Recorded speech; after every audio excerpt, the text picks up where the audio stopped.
Hey, welcome to TMX Brick Notes. I am your host, Martin, and today I have your most up-to-date LEGO news for March 9th, 2014. Also, stay tuned to the end. I will be answering a question from LEGO David 19. Alright, let's get to the news. Keep in mind, everything that I talk about today will have a link in the description. First up, for those of you in the United States, Toys R Us is doing a sale, and it is this week, March 9th through the 16th.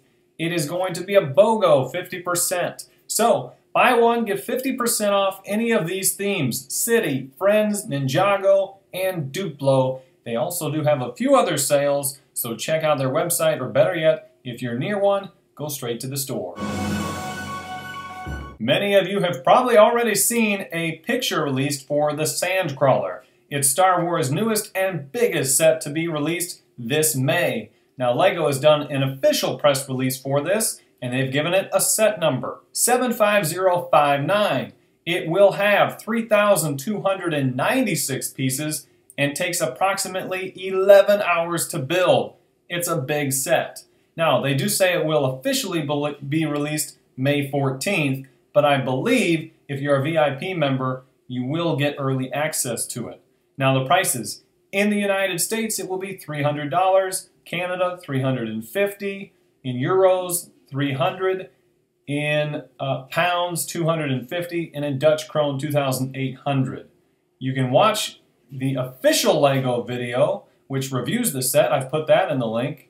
And you know what? When I watched that, two of the things that I really thought were cool were the fact that it has functional steering. So it's got 8 track wheels on the bottom, and you can actually steer them with a gear. The other thing that was pretty awesome is that that front door is actually attached by 2 chains, and on the top you have to manually make that lower down and bring it back up. So very cool additions to that set and many other things when you check out the video. 2 big LEGO events in the United States just passed, one in Indianapolis and the other in Portland. And we were just talking about the Sandcrawler.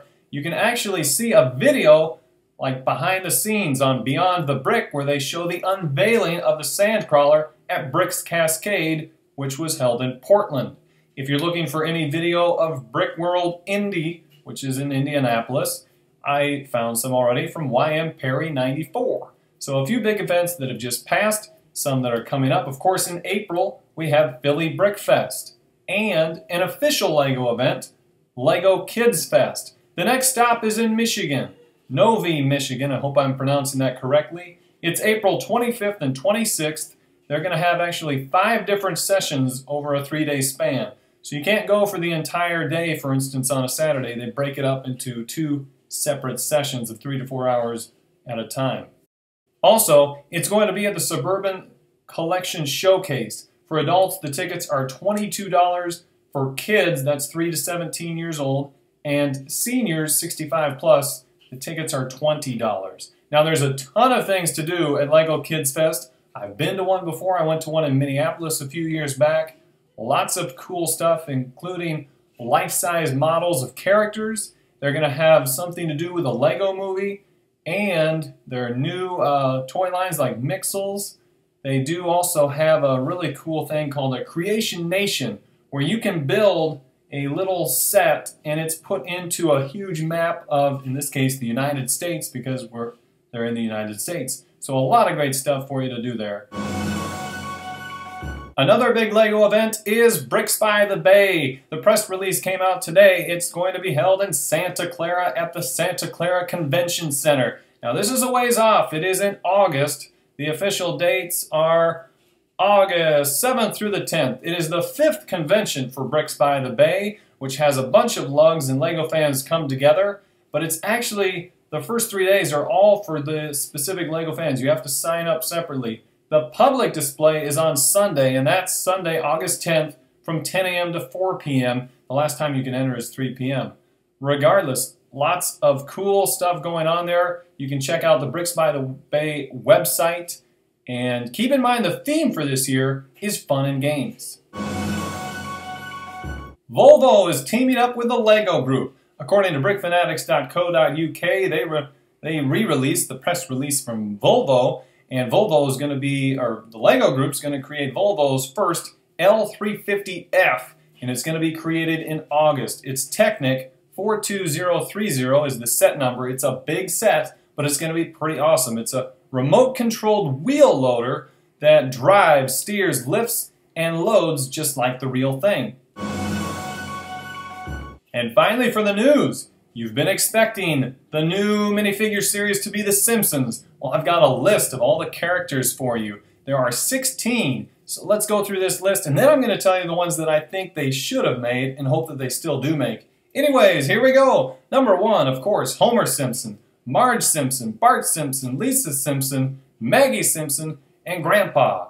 We continue on with Ned Flanders, Ralph Wiggum. Ralph is the nerdy one that picks his nose. Nelson Muntz, that's the bully. I can't even say his last name, but the quick store guy.